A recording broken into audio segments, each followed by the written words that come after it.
Everybody, welcome back to Crypto and Real Estate. I am Piper Moretti, and we also have our CTO here from the Crypto Realty Group, James Richardson.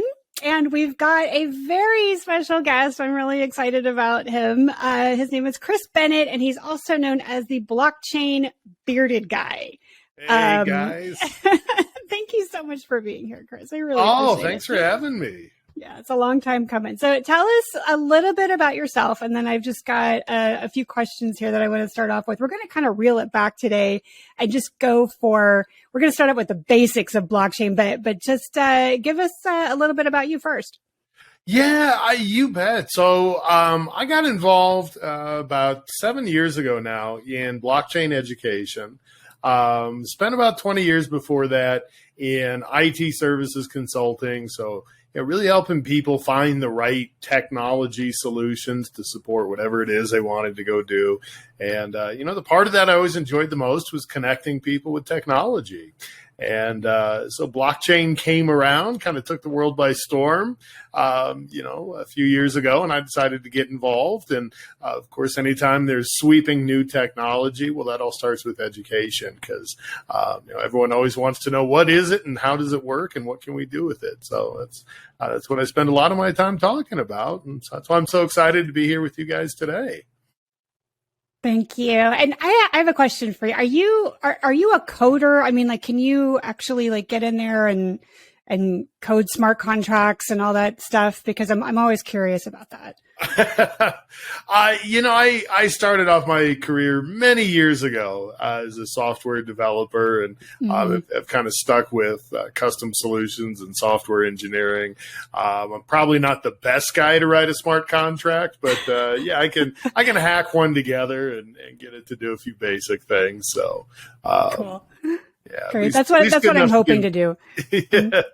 Yeah, dive in. The water's warm, and gets easier every year. It's so much like building a web page, right? Back in the day, you had to know how to write HTML and crack open that editor and build it all by scratch. And today you just go to WordPress or Squarespace or something like that. So smart contracts are going the same way very quickly.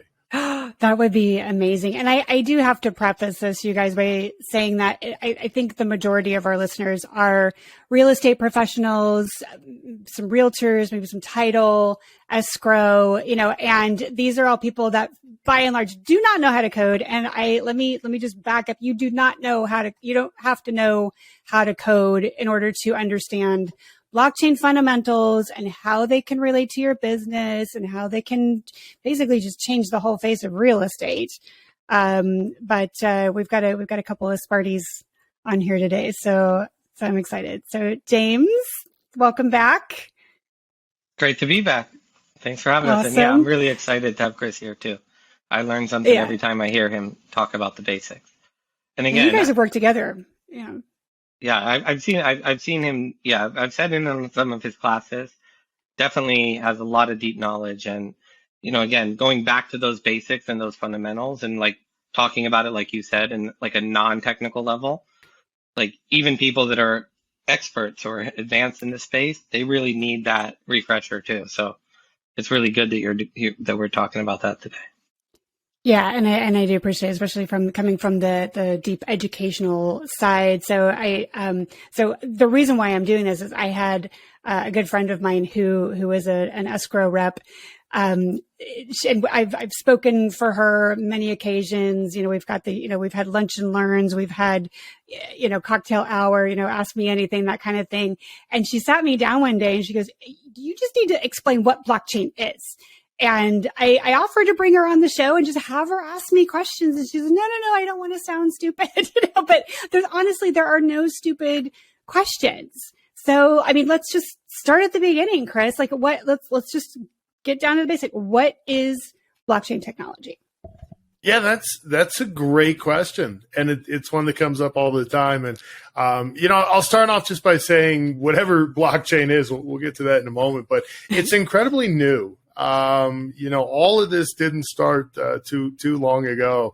And the great thing about a new emerging technology like this is we're all lost together, right? We're all figuring it out. So, there really aren't any stupid questions. And I know that phrase gets probably overused out there in the real world. But this is one area where it's especially true.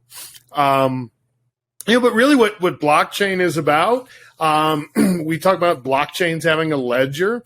Blockchain is just a technology for keeping track of important data. And, whatever's important, that kind of depends on you and what you do and what kind of problems you're trying to solve. So, in the real estate market, obviously keeping track of properties and buyers and sellers and transactions and inspections and title transfers, all those kind of things are going to be important. And what makes blockchain unique compared to the databases that we all kind of know and love from the traditional world is blockchains are decentralized. And I'll tell you, a quick little story. And if you can start looking at the world through these set of lenses, you're really going to understand why blockchain is poised to make such a big impact. But about 4 years ago, Ford and Volkswagen decided to team up. They're going to work together to develop parts for electronic vehicles because EVs are the hot new thing. And so imagine, you're Ford and I'm Volkswagen. We're going to engineer all this new technology together. And so we need a place to keep track of all of our work, our designs and such. Well, we can put all that in a database, right? No problem there. But then we get into this really sticky question of, well, okay, whose database? Do I get to own all that important information and control it? And, I'm just going to be nice enough to give you access, or do we go the other way around? At the end of the day, someone's very likely to go home with some hurt feelings. And that's really what blockchain is trying to get out there and solve. What if we have this data repository that doesn't belong to either one of us exclusively, but it is something truly shared between us? And, I think when you kind of start to look at the world, especially the real estate world, through those set of lenses, the use cases really start to pop out at you. Tons and tons of use cases, especially in real estate. James, do you have anything to add to that, Mr. CTO? Not much to add to that. I think that's a good definition. You can kind of think about it like a global Excel file, right? That the right institutions or the right people have access to update and everybody can read from. It's not the greatest definition, but a simplistic definition of there's a lot of reasons why having shared data out in the public domain is important. And, we're paying a bunch of third parties to try to expose or manage that data behind the scenes. And that's really expensive for us as a collective. Right. And so I guess the next follow-up question would logically be, well, okay, if it's out there in the world and it's decentralized, who would actually have access? Can you explain that a little bit? Absolutely. So, you kind of have to understand that when we talk about something being public or private, it's not a binary state. It's not a black or white. There are lots of shades of gray along the way. So, we could have information that is public between the three of us, meaning that James doesn't own it, I don't own it, but it's something we all share together. But maybe that information is just shared with the three of us. Or we might have information that is as public can be. It's out there on the public internet. Anybody can find it with a Google search. It's out there for anybody and everybody to consume. Then there's a kind of a million stops along the way. So just like any traditional software solution, you can build blockchain solutions that have permissions and keep certain people in or out and define what it is they can or can't do. At the bottom of it all, what really makes blockchain different is when you look at the owners or the stakeholders of that solution. We, the three of us, aren't doing something on my IT infrastructure or yours or James.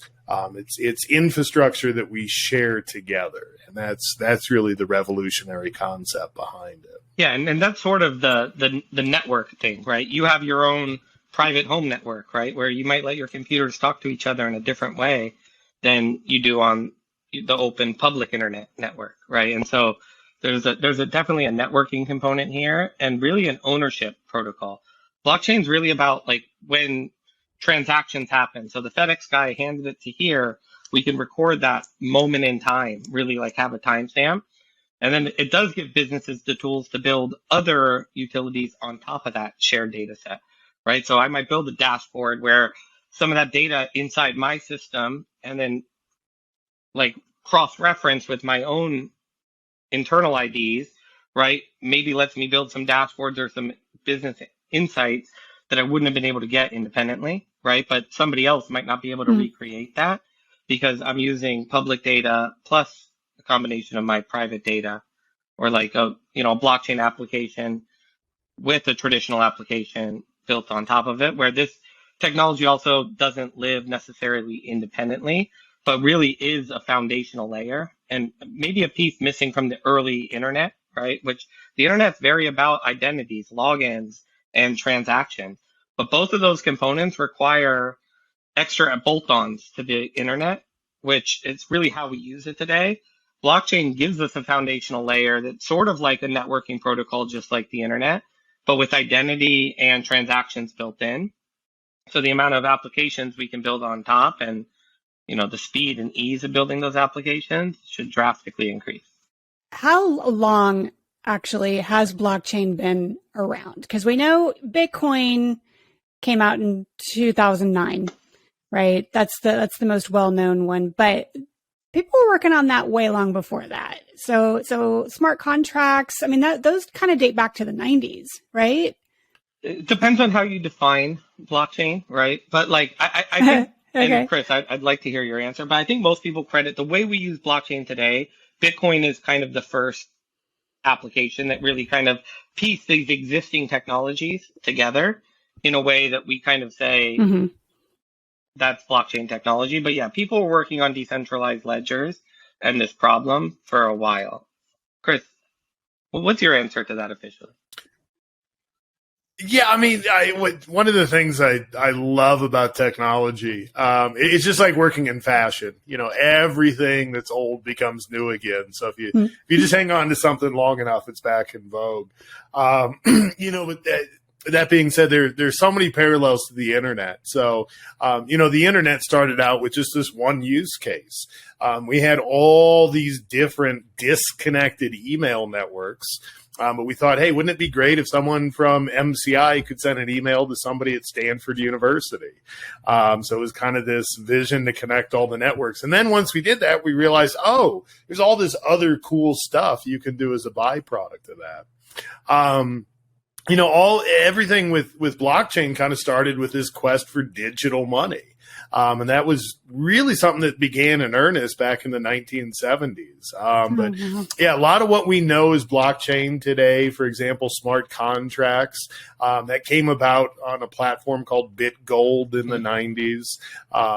But what made Bitcoin unique, it was the first platform that was able to solve something called the double spend problem. So if we have digital money, what prevents me from spending that value more than once?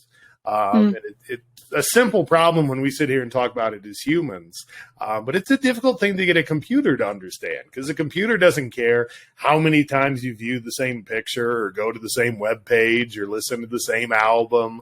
So that was a very new concept to get a machine to understand.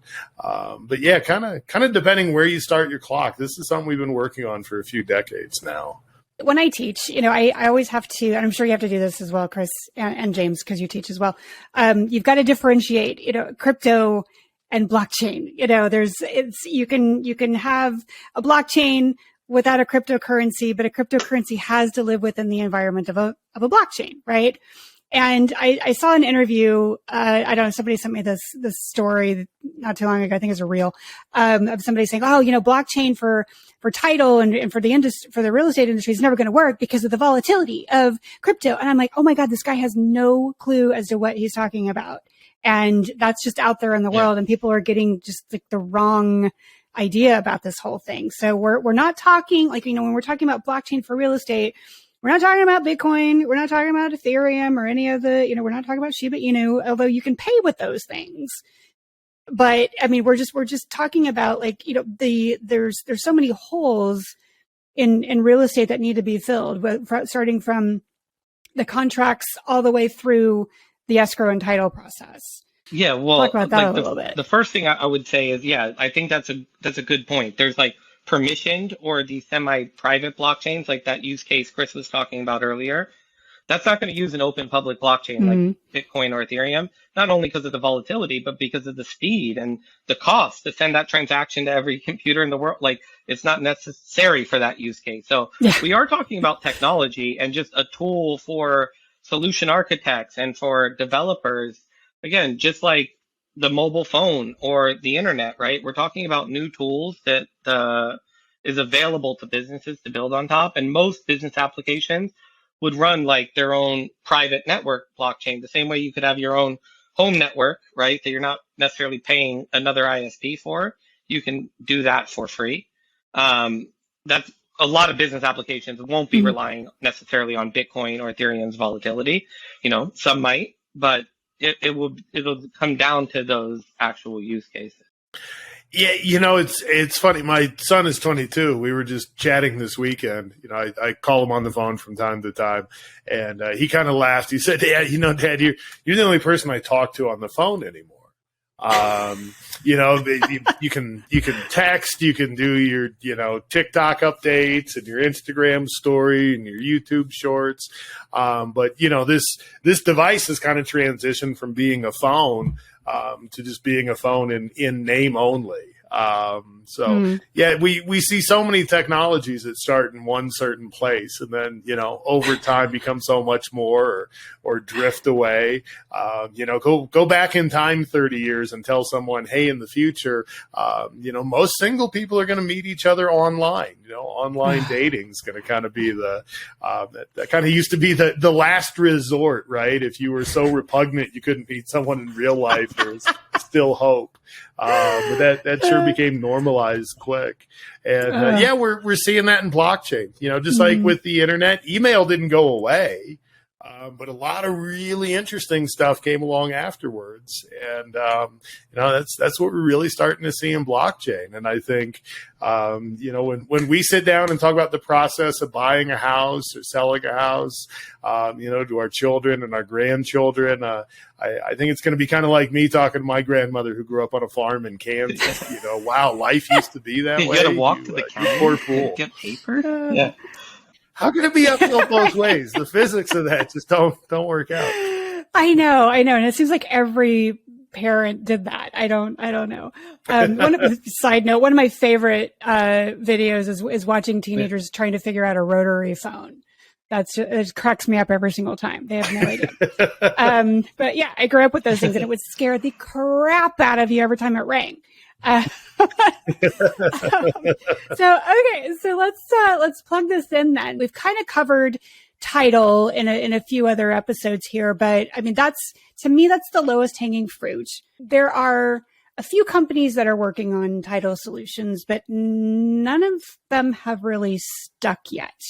And it's just because there's like nobody talks to, like, for instance, the municipalities don't talk to each other. That's got to be solved, and that could be solved through distributed ledger. The title companies each have their own, even though it's like a public record, they each have kind of their own records. So how can blockchain fix all of this like broken communication? That is, I think, to Chris's point earlier, that's where blockchain shines. But all these problems aren't necessarily technological, right? So Chris said the internet kind of started these different networks, Stanford and another college, saying, hey, how can we connect our two networks? That's sort of what we're talking about here. How can we connect these municipalities? And I do think as records get more and more digitized, and I think some counties are, like either a standard's going to naturally emerge or somebody's going to come and be able to like provide city software that can help normalize some of that problem. But again, like there's places probably further up the funnel outside of that record, like being able to like save that in a centralized place, make that available to other title companies in cases where the title has been super clean. Maybe there's places where that blockchain history showing this very clean transfer of title can be enough to, for a title company or for, a transaction to happen. Because that's in some ways what we're talking about is how do we streamline transactions or grease those wheels and make them smoother and faster. but also more secure for, all the parties involved. Oh, yeah, because wire fraud is huge right now. I mean, it's run rampant for the last few years, and to the point where yes, we have to.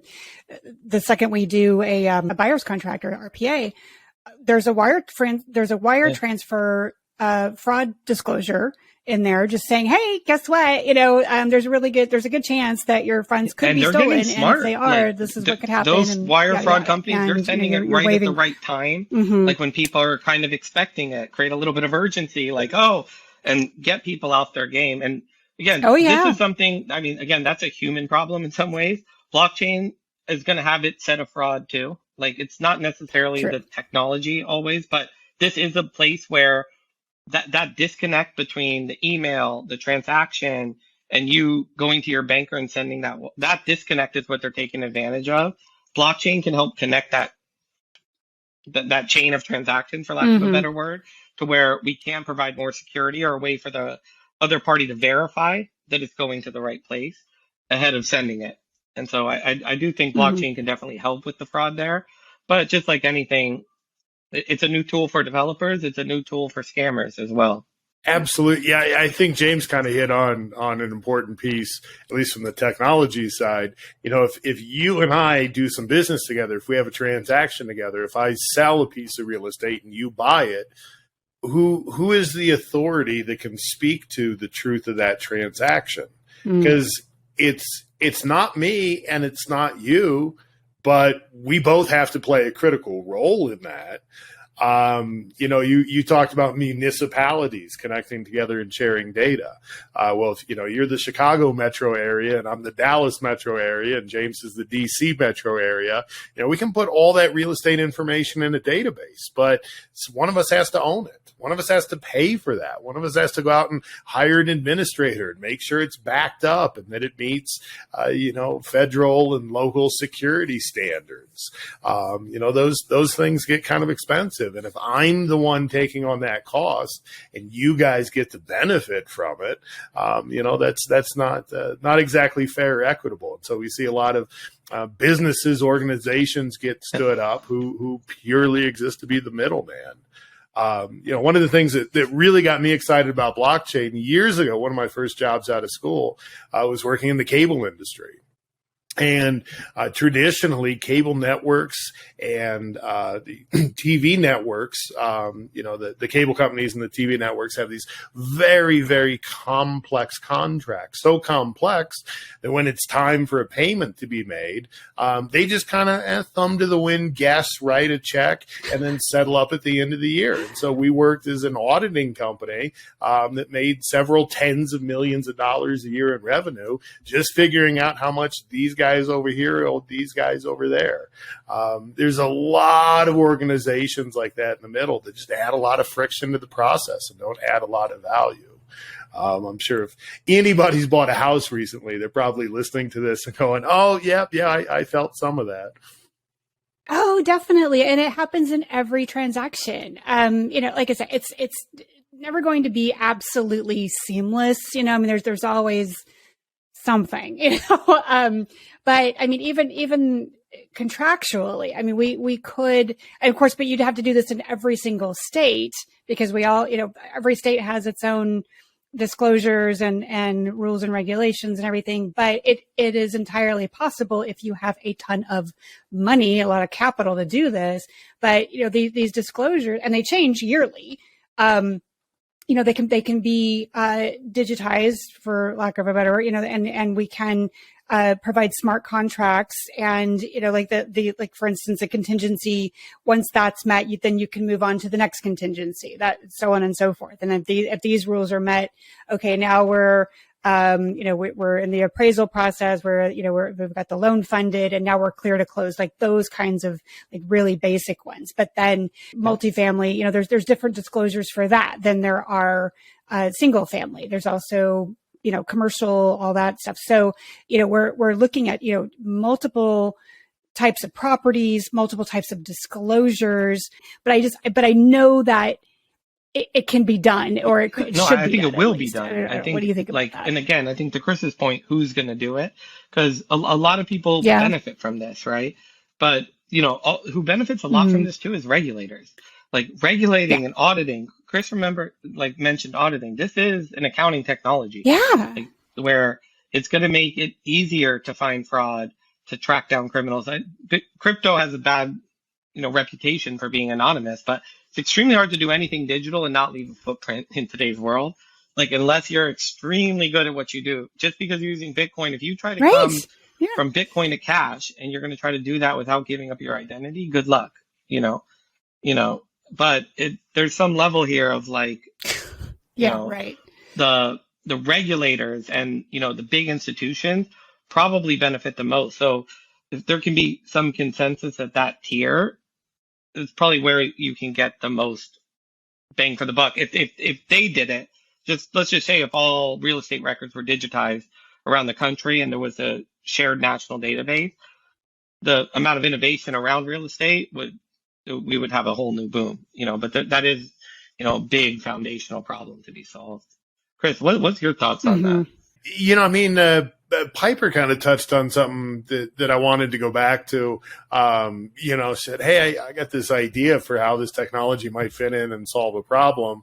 But I'm not the one to build it. And I think, I know that there are so many people who look at this space and they go, well, what's happening in blockchain, whether crypto or in the larger blockchain space, is really fascinating to me, but I'm not a technical person. I'm not a coder, or it's something I haven't done in decades. I'm rusty. And you know what? Hey, in a perfect world, sure, I'd love to learn that skill, but let's be real. I got other responsibilities, activities in my life, family, all that. So I guess I just kind of have to sit passionately on the sidelines and watch all this unfold. And I think, Piper really hit on it, which is if you get a room full of people that do have that skill set, a bunch of people who can build a blockchain application, well, the first thing they're going to do is they're going to look at you and go, okay, what do you want us to build? It takes those non-technical people with the vision to come in and to really understand what the technology can do and where it can fit. And you don't have to be hands-on. You don't have to be an engineer. If you can kind of understand some of the basics and more importantly, why those basics are meaningful, that's the kind of person that we need more. And somebody that knows the problem, blockchain right? space. Somebody that understands, like a technical person doesn't understand the intricacies of a title transaction or this municipality. So somebody that really understands the problem and can explain it in a human way. This entity is going to do it to this thing. If that can get mapped out, to Kris's point, by the experts and the people in the room, then engineers can build it. But yeah, they do need that foundation, and blockchain is a lot more rigid. It's like when people think about a mobile app, a lot of people kind of think about it like Legos, right? And they're like, oh, there's a login page, add a account page, and but like a mobile app or traditional like client server architecture, it gets very interconnected real fast. You change something over here and something over here changes. It's like that butterfly flaps his wings. But blockchain is a lot more modular. And the paradigm here is sort of you deploy once and it's set. But because of that, the functionality, although with a bunch of small functions, you can do a lot, it's a lot more limited and strict as like a programming language, which actually is great because the rules can get defined by non-technical people in a way that just translates direct, as opposed to, a developer interpreting it and doing it one of a million correct possible ways. On the blockchain, it's a lot more absolute. I think I just created a job for myself. Cool. Thank you for making me feel better. It's inclusive. You can do that in blockchain. That's what's great about it, right? I love it. It's so new. The gatekeepers haven't shown up yet. So just plant your flag. Let someone come and kick you off the hill. Big point of contention is the MLS. I don't know how much you guys know about, MLS data and how it's guarded and how, again, MLSs have some contracts with other MLSs, but not others. I'm a realtor in California. I'm only licensed in California. I belong to a couple of MLSs because even the ones in Southern California, you can't get a lot of the data. Like you can't do certain searches on one that you can another, even though I'm in the same county. It's kind of crazy. But then one of those MLSs can talk to Northern California, but the other one can't, so it's so disjointed. But then you can go on Zillow and look up just about any house in the country, and get some kind of information on it. You can't see like the realtor's notes, obviously, but you can get a really good color on a particular property in New York. But for some reason, everybody's just, freaked out about like a global MLS, which I still believe can and should happen. Yeah, I'm such a fan of history in technology because you just see the same patterns play out over and over and over and over. Fascinating. But in the 1990s, GM invented a pretty compelling little electric car and killed it off because it was a threat to their core business. And a decade later, this upstart company called Tesla comes along and starts nipping at their heels. Yep. Blockbuster famously turned down the offer there to purchase Netflix and get into the whole streaming business.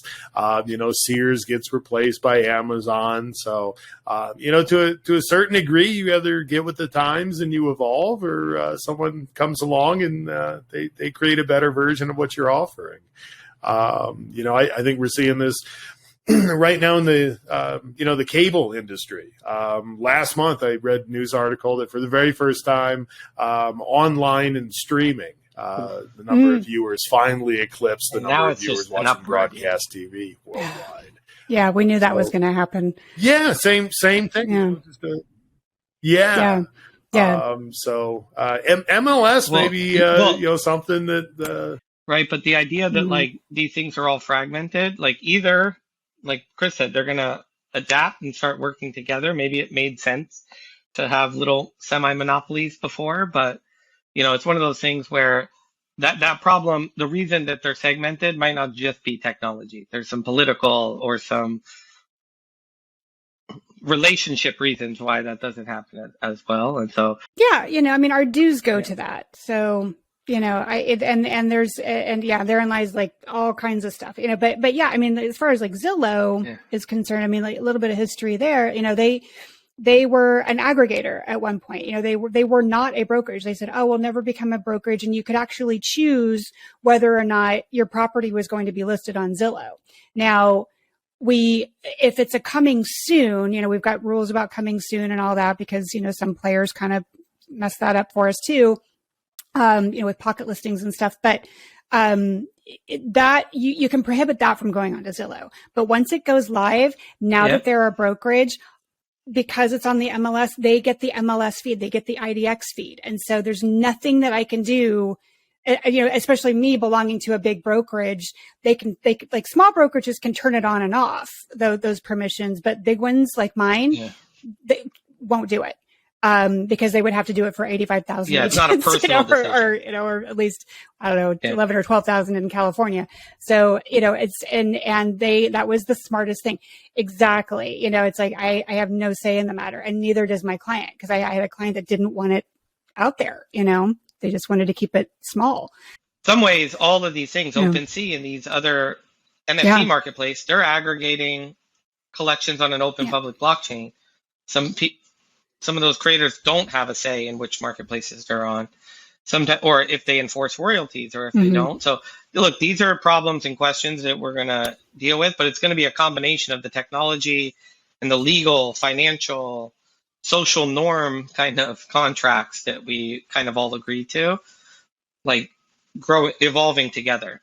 Because of the whole realtor aspect, 20 plus years ago, the MLS listings were in a book, right? And that book was published, it was like, 2 inches thick, and, the office would receive however, like maybe once a week or a couple of weeks or whatever. And this is before my time.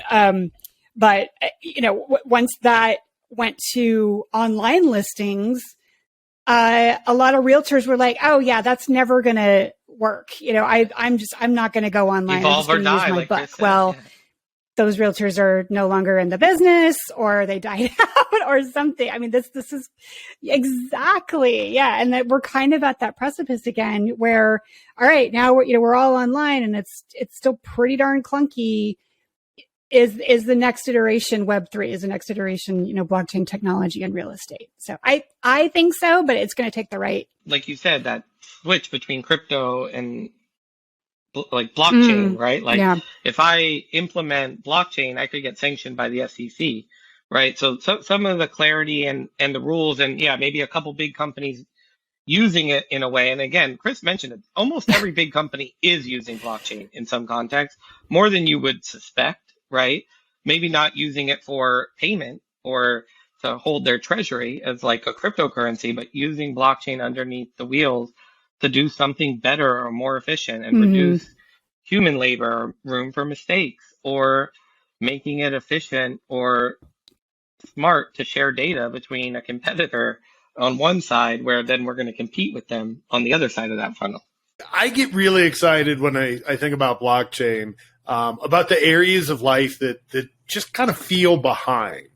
You go on Amazon, I don't know, you're out of deodorant, right? You don't want to stink. So, you find your favorite brand of deodorant, and boom, it'll be there right on your doorstep later that same day. That's amazing. That feels, very current and modern and impressive. But then there are other aspects of life, buying a house is a great example. Selling a house, buying an automobile, picking up a package at the post office. You just kind of feel like, wow, did I move back into last century? I can't believe we're still doing things this way. The amount of fax paper that you see, when you go to a closing is absolutely incredible. And those are the areas I think that are really, really poised for disruption and for technology to really show us a new way. So, I'm supposed to sit here and be neutral and say that, blockchain is going to have this great impact on every industry there is. But, let's be honest, it's going to be more disruptive to some than others. And I think, industries like real estate are very high up on that list.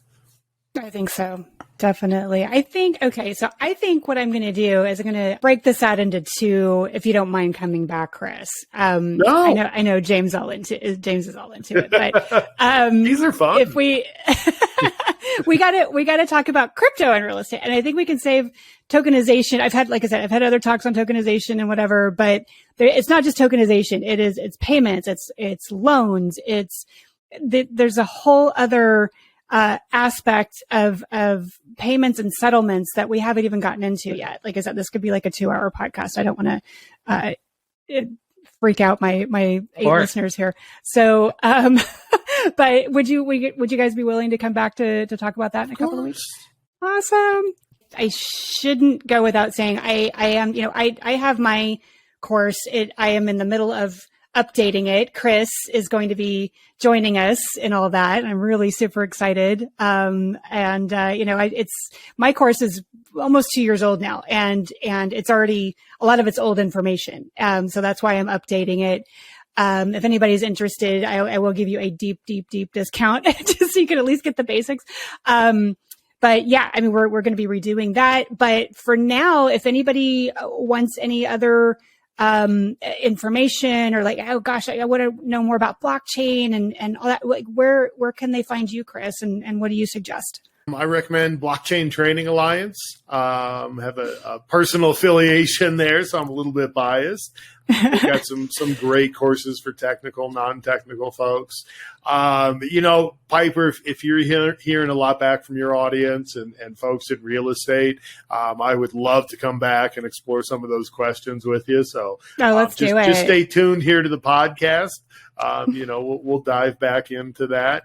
And, I'm easy to find. If you want to shoot me a message, go on to LinkedIn, just look for Blockchain Beard Guy. You'll find me. Ugliest man in blockchain. So you can't miss me. Thank you.